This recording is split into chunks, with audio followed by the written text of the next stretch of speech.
Hi friends, welcome to AVS Telugu vlogs. మనకు AP రాష్ట్ర వ్యాప్తంగా జూలై నెలలో పెన్షన్ల పంపిణీపై మార్గదర్శకాలు విడుదల చేశారు.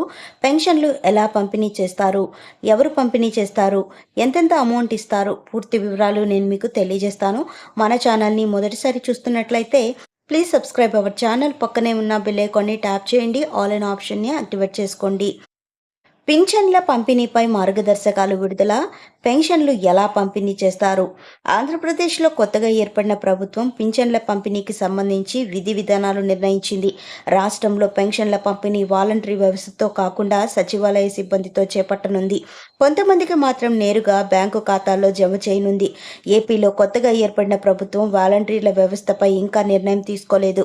కానీ జరుగుతున్న పరిణామాలు చూస్తుంటే ఆ వ్యవస్థ పక్కన పెట్టొచ్చని తెలుస్తోంది. పెన్షన్ల పంపిణీపై మార్గదర్శకాలు జారీ చేసింది. వాలంటీర్లతో కాకుండా సచివాలయ సిబ్బందితో పింఛన్లు పంపిణీ చేపట్టాలని నిర్ణయించింది.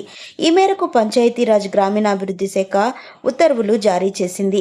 వృద్ధాప్య, వితంతు, చేనేత, కల్లుగీత కార్మికులు, మత్స్యకార్య, ఒంటరి మహిళలు, చెప్పులు కుట్టేవారు, ట్రాన్స్జెండర్లు, ఏఆర్డీ డప్పు కళాకారులు పెన్షన్ 3,000 నుంచి 4,000 రూపాయలకు పెంచింది ప్రభుత్వం.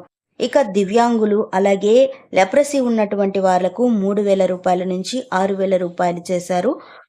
పూర్తిగా వైకల్యం ఉన్న వారికి 5,000 నుంచి 15,000 రూపాయలు చేశారు. తీవ్ర వ్యాధిగ్రస్తులు ఎవరైతే ఉన్నారో, కిడ్నీ, లివర్, గుండె బైపాస్ చేయించిన వాళ్ళు, డయాలసిస్ రోగులు 5,000 నుంచి 10,000 రూపాయలు చేశారు. కొత్త పెన్షన్లు ఏప్రిల్ 1 నుంచి అమల్లోకి వస్తుందన్న జూలై 1 నుంచి ఒక్కొక్కరు 7,000 రూపాయలు అందుకుంటున్నారు. సో ఆ తర్వాత ప్రతి నెలలో కూడా 4,000 రూపాయలు అయితే ఇస్తారు. ఒక్కొక్క సచివాలయ ఉద్యోగి 50 మందికి పెన్షన్లు పంపిణీ చేయాల్సి ఉంటుంది. ఈ మేరకు కలెక్టర్లు, ఇతర అధికారులు ఏర్పాటు చేయాల్సి ఉంటుంది. ప్రతి నియోజకవర్గంలో ఎమ్మెల్యేలు, మంత్రులు పెన్షన్ పంపిణీ కార్యక్రమంలో పాల్గొంటారు. ఇక దివ్యాంగులు, హెచ్ఐవి బాధితులకు మాత్రమే నేరుగా బ్యాంకు ఖాతాల్లో పింఛన్ మొత్తం జమ చేయనున్నారు. ప్రతి సచివాలయం పరిధిలో ఉదయం 6 గంటల నుంచి ప్రారంభమయ్యి 2 రోజుల్లో మొత్తం ప్రక్రియ పూర్తి చేయాలని ప్రభుత్వం సూచించింది. పింఛన్ల పంపిణీ కార్యక్రమాన్ని జిల్లా కలెక్టర్ గారు పర్యవేక్షణలో జరుగుతున్నాయి. సో ఫ్రెండ్స్, చూసారు కదా, ఇదండి మనకు వచ్చినటువంటి latest update.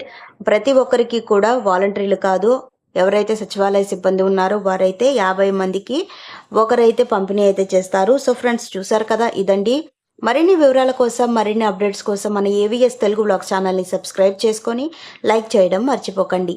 Thank you for watching friends. Thank you.